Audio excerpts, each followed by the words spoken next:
Hey guys, Freddy here. Welcome back to another House Rules video. Now, it's been a while since I've last done one of these, because over the summer I've been away from home a lot and I haven't had time to prepare for anything like this. But in the last video I presented 5 different settings, because we were at the point where we had to start making decisions about attributes and skills. And especially with things like skills, there's no point in putting in a driving skill or a firearm skill if you're going for a medieval or fantasy setting where those things don't exist. So we're having to make that decision, and I presented 5 different settings, 2 of them fantasy, 2 of them post-apocalyptic-ish, and 1 of them pure sci-fi. And I thought we were going to go for the post-apocalyptic one of the slow apocalypse, because that's where my habits tended to lie. I've run post-apocalyptic campaigns for a long time. The slow apocalypse was the idea of an environmental apocalypse. So the world is destroyed because there's not enough food, the cities have fallen into the ocean as sea levels have risen, the forests and arable land have turned to desert, but billionaires have created fortresses for themselves for the remainder of human civilization to raid. And that's where I was kind of liking the idea of, and I thought we were going to take this. But while it had its advocates, as did one of the fantasy ones of the young Earth, where it would be a very new world where the gods had just created everything, the outright winner was the Hell on Earth idea, something I'd come up with back in the 1990s when I was watching a lot of anime and manga stuff. The idea that the Earth, all the good people were raptured away, the people who didn't qualify for heaven are left behind, and the entirety of Earth is dragged down into hell and merged with one of the planes of hell. So demons are wandering. However, human technology has got high enough, and there's minor demons who are willing to make deals with humans, because usually they're low on the pecking order. So cities have been fortified, magical shields have been put up, techno-magical equipment fights off the demons, and things continue. And the basic idea it had was for the players to be what were called Hell Cops, people who enforce the alliance between the lesser demons and humans, remembering that even the humans aren't that good, because these are the people that failed to get to heaven. And that idea resonated with a lot of people. And you're right. Whoever made those decisions right. As time went on and arguments were made, I agreed more and more with that being the one to go with. Because it's a setting which has everything and allows us, in the order of these house rules videos where we're making a set of rules, to cover a lot more ground. Fantasy settings wouldn't allow us to cover technology of any kind. Science fiction and pure post-apocalyptic wouldn't let us cover magic, whereas this lets us cover magic because we're dealing with hell magic and that kind of stuff, and we've got technology as well, so it's creating a lovely bridge between both and allowing us to cover a lot of different rules. Now in this video we're going to have a look at attributes. So I'm going to flick through a few character sheets for different games. We'll have a look at what attributes they've chosen, and then I'll open up the document that I'm putting together, and we shall put some attributes, or I'll put some attributes into this game. So first up, we've got our very standard Dungeons & Dragons character sheet. And I think most people will be familiar with this, especially if you're playing role-playing games. And it has 6 attributes. Now, the number of attributes is something you've got to decide on as you're making up your rule system. 6 or 9 tends to be fairly standard, as we'll see as we go through a few character sheets. I'm only going to go through about 6 games here. Now, the 6 attributes for Dungeons & Dragons are Strength, Dexterity, Constitution, Intelligence, Wisdom, and Charisma. Now, under different names, these are extremely common. Strength tends to be strength across everything. Dexterity, sometimes you get agility, but dexterity is a very common one. Constitution, sometimes called endurance. I believe some games tend to call it body, is fairly common as well. Intelligence always tends to be intelligence. Wisdom is a bit rarer. That's more specific to Dungeons & Dragons. In more modern games, wisdom probably wouldn't suit. You'd want something like willpower. And charisma, your social skill. So that's fairly common as well. Now, if I was just going to use these 6, I was going to update them for a modern playing game, I would say, a modern setting game, rather, I would update the wisdom to be willpower. Force of will rather than how wise you are. It's a bit of a nebulous concept and rolls a lot into intelligence.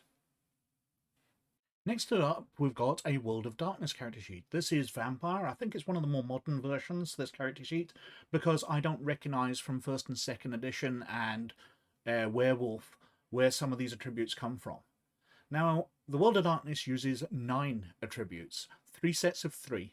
You've got your physical, social, and mental skills. Or attributes, rather. Amongst the physical ones, we've got strength, dexterity, and stamina, very similar to the ones we had in Dungeons & Dragons. Social, we've got charisma, manipulation, and composure. Well, they're very important to World of Darkness and Vampire in specific, because manipulation, vampires are trying to manipulate people. They're trying to control everybody so they can stay behind the scenes and not be discovered. They're also keeping their composure because they've got the beast within. So those are vital to the vampire setting. And mental, we've got intelligence, wits, and resolve. Well, these seem to be splitting up mental attributes for no particular reason. I suppose somebody can be quick-witted rather than intelligent, but I tend to think of those as very similar things. And next up, we've got Shadowrun. Well, Shadowrun actually has 8 attributes rather than the common 6 or 9. We've got Body, which is very similar to Endurance or Stamina. It's your ability to resist damage, resist illnesses, and that kind of thing. We've got Agility. Again, similar to Dexterity, it's your ability to dodge around, avoid damage, and handle weapons.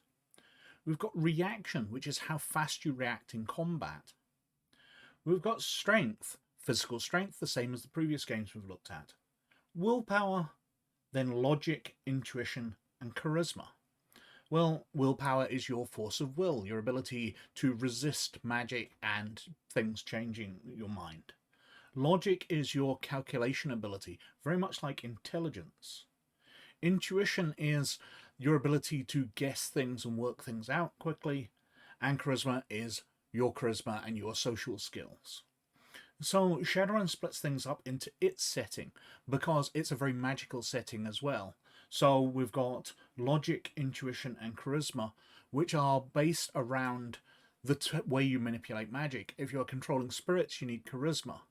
If you are a sorcerer who's creating magic out of science, then you need logic. Intuition being the way that shamans and things work things, where they just figure things out much faster. So again, we're seeing how the attributes are based on the setting. And now we're on to the old Star Wars system by West End Games, back from the 90s. An older system, and it's back to 6 attributes. And again, it's very much based on the setting. We've got dexterity, we've got knowledge, we've got mechanical, we've got perception, strength, and technical. So dexterity, like your agility, like your dexterity from other games, your ability to manipulate things quickly, fire weapons and the like. Perception, your ability to notice things. It's kind of intelligence rather than wisdom, because your wisdom tends to be knowledge in this. It's things you've learnt. Strength, as standard.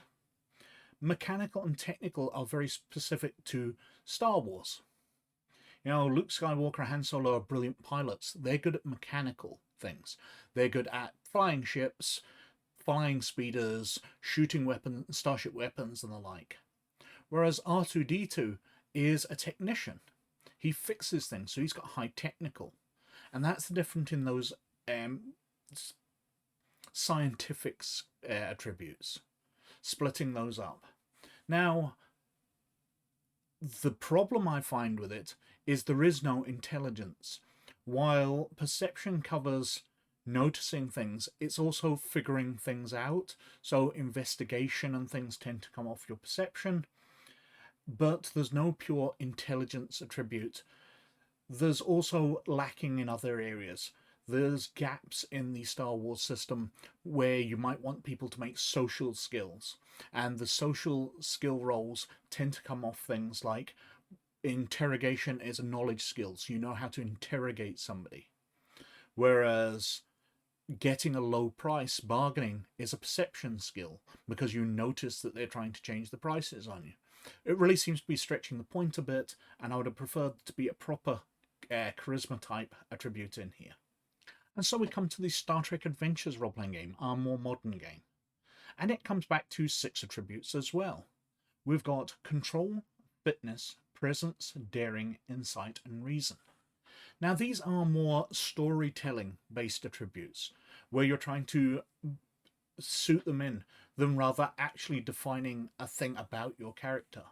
So control, well, you can use that for controlling starships, how well you are at piloting things, but also for controlling the situation. We've got fitness, well that's just physically how tough you are, how strong you are. So it's rolling stamina and strength into one attribute.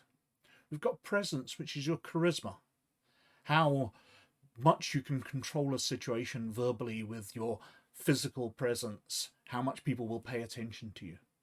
Daring, well, very much for an action-based game, how much you're willing to risk life and limb and be daring and just gosh darn heroic. Insight, that's realizing things just automatically without studying, whereas your final one, reason, is more book learning. So you can study things, work things out on computers, and that kind of thing. Because it's Star Trek, there's a heavy base around thinking. Now, these I like to one degree, but they are a bit nebulous. It's very difficult to tell which one you should use, but that's part of the way the system's supposed to work, that you are writing it into what your character does. You're describing it far better. And finally, in my sample range of character sheets, we've got Call of Cthulhu. Now it again has 8 attributes.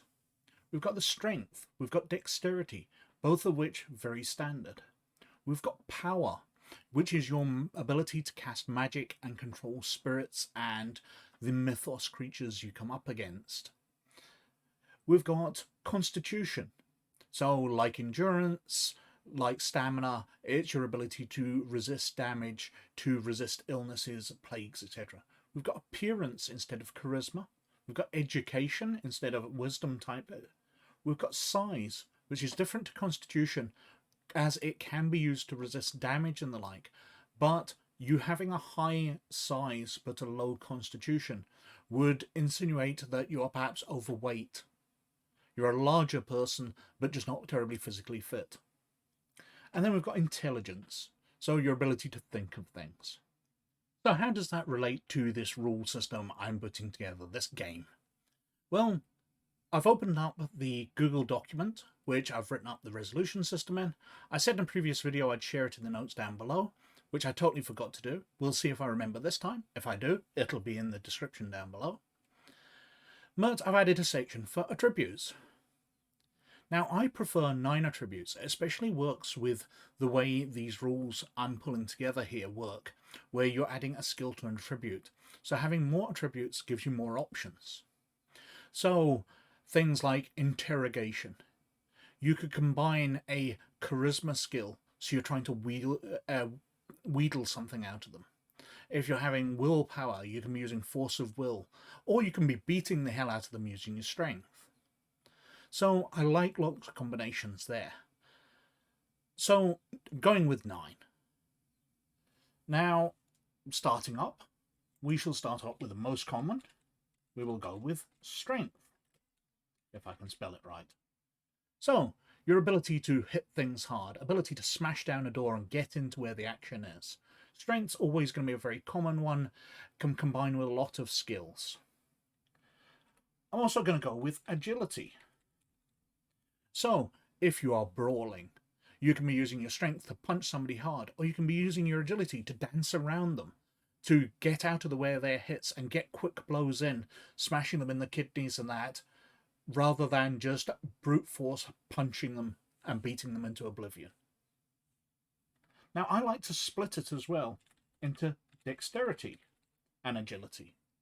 Now, your agility is your physical ability to get out of the way and dance around, so it will be added to dodging in combat. Whereas dexterity is more used for ranged weapons. Where you're shooting guns and things, it can be based on your dexterity rather than your physical agility. Next up, we've got endurance.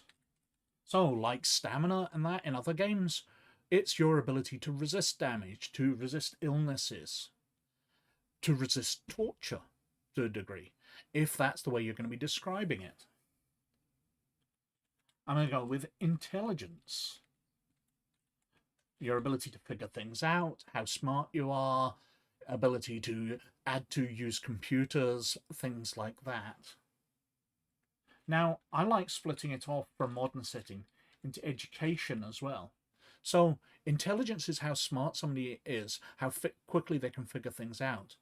But education is slightly different in how book learning they are. So, when you're asking for memory type things, it'd be their education, their recall.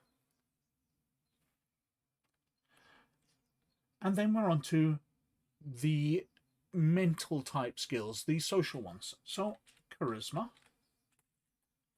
and appearance. Now, I like to keep them separate, especially as the way I intend character creation to be, that some of these will be derived from other attributes. So, you having certain sets of attributes will lead to high or low charisma and appearance. Now, charisma is your ability to talk your way around problems. You can be ugly as sin, but you can be able to figure things out and give persuasive arguments. Whereas your appearance is just how gosh darn good looking you are, like me. But your ability to stun people with your appearance, to distract them because they're just not expecting it from you because of the way you look. You can maybe make people assume that you're dumb because you're pretty. And the final one, I'm going to go with willpower. So that's your force of will. Now, I can see how these combine in different ways. Willpower, as I said, if you're trying to interrogate somebody, you can be using a force of will. Or you can be using your appearance, flashing some leg at them if you're a female, or giving them a winning smile. You can be trying to talk things out of them with charisma. Perhaps you'll be trying to wheedle things out using your education, giving them persuasive arguments, or just trying to outsmart them with intelligence. Or you can be trying to beat them to death with strength and just get them to tell you the things that you're interrogating. I don't see how endurance, agility, or dexterity could really come into it, but perhaps they can. Perhaps that'd be the good part of a player who can come up with a persuasive argument to use their high agility as part of an interrogation.